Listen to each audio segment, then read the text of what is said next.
नमस्कार दोस्तों, अपनी जिंदगी के हर फैसले पर हमें पुनर्विचार करना चाहिए। चाहे हमने खुद वो फैसला किया हो, चाहे हम उस फैसले का हिस्सा रहे हों, पुनर्विचार हमेशा जरूरी है। आज जो कहानी मैं आपको सुनाने जा रहा हूं वो इसी से जुड़ी है। अगर पसंद आए तो इसे खुद पर लागू जरूर करिएगा। दोस्तों, एक व्यक्ति था जिसके पास एक गाय और एक कंबल था, और उस व्यक्ति की यही कुल जमा पूंजी थी जिसे छोड़कर वो एक दिन दुनिया को अलविदा कह गया।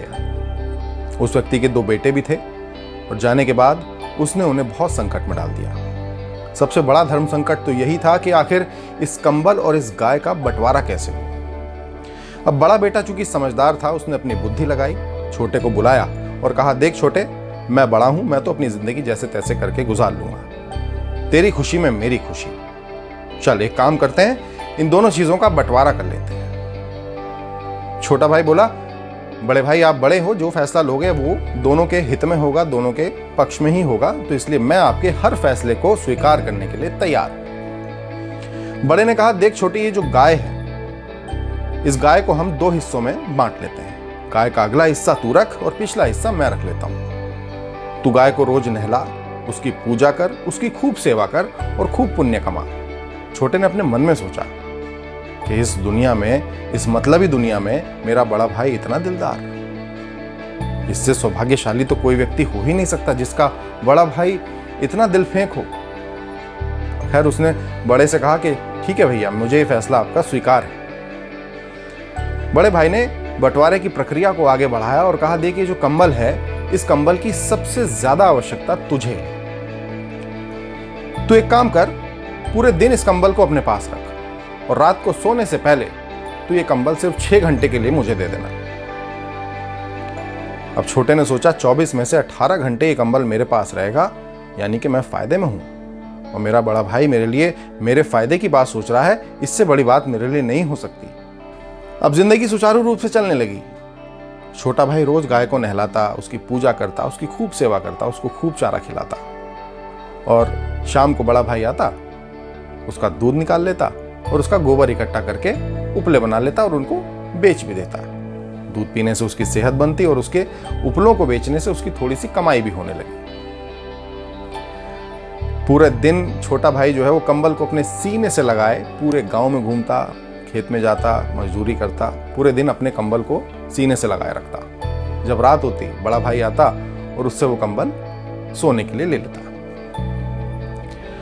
अब एक गांव के व्यक्ति से इन दोनों भाइयों का ये सुख देखा नहीं गया। वो आया और उसने छोटे भाई के कान भर दिए। उसने छोटे भाई को कहा, देखो तुम्हारा बड़ा भाई जो है वो गाय का दूध भी निकालता है, उसका जो गोबर होता है उससे उपले भी बनाता है, और उन उपलों को दूसरे गांव में बेच भी देता है, उससे भी उसकी थोड़ी सी कमाई हो जाती है। और तुम क्या करते हो?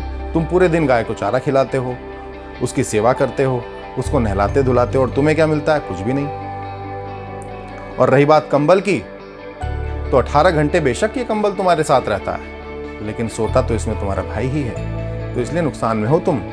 अपने इस फैसले पर पुनर्विचार करवाओ अपने भाई से। अब छोटा बोला कि अब तो फैसला हो चुका है, बंटवारा हो चुका है, अब तो मैं कुछ भी नहीं कर सकता, अब आप ही कुछ बताएं मैं क्या करूं। उसने उसको कहा कि देखो ऐसा करो, तुम एक तो गाय को चारा देना बंद कर दो। तुम चारा देना बंद कर दोगे, गाय दूध देना बंद कर देगी। बोला हाँ ये ठीक है। और रही बात कंबल की, तो कंबल दिन भर तो तुम्हारे पास रहता है, तुम एक काम किया करो, रात को जब तुम्हारा भाई तुमसे कंबल लेने आता है उससे पहले इस कंबल को धो दिया करो। ये कंबल गीला हो जाएगा, तुम्हारा भाई खुद परेशान हो जाएगा और उसके बाद फैसले को बदल देगा। उसने ऐसा ही किया। उसने गाय को चारा देना बंद कर दिया। उसका परिणाम ये हुआ कि गाय ने दूध देना बंद कर दिया। भाई चिड़चिड़ा होने लगा, और जब रात को वो कंबल लेने के लिए आता तो रोज उसको कंबल गीली हालत में मिलता, भीगा हुआ मिलता, जिससे वो उस कंबल में सो नहीं पाता था। अब उसको भी लगा कि मुझे अपने फैसले पर पुनर्विचार करना पड़ेगा, क्योंकि छोटे भाई ने मुझे मजबूर कर दिया इस पर पुनर्विचार करने में। खैर, उसने पुनर्विचार किया और बंटवारे का फैसला दोबारा हुआ। तो दोस्तों, हमारे असल जिंदगी में भी ऐसा ही होता है। या तो हम कोई फैसला खुद ले लेते हैं या फिर हम किसी फैसले का हिस्सा बनते हैं, लेकिन जरूरी नहीं है कि हम उन फैसलों के फलस्वरूप वो हासिल कर पाएं जिसके हम असल हकदार हों। इसलिए हमें हर उस फैसले, या तो हम उसमें शामिल हों या वो फैसला हमने खुद किया हो, उस पर पुनर्विचार जरूर करना चाहिए, क्योंकि वक्त के साथ साथ परिस्थितियां बदलती हैं। अगर मेरी कहानी अच्छी लगी हो तो इसको अपने जिंदगी पर, अपने असल जीवन पर लागू जरूर करिएगा। नमस्कार।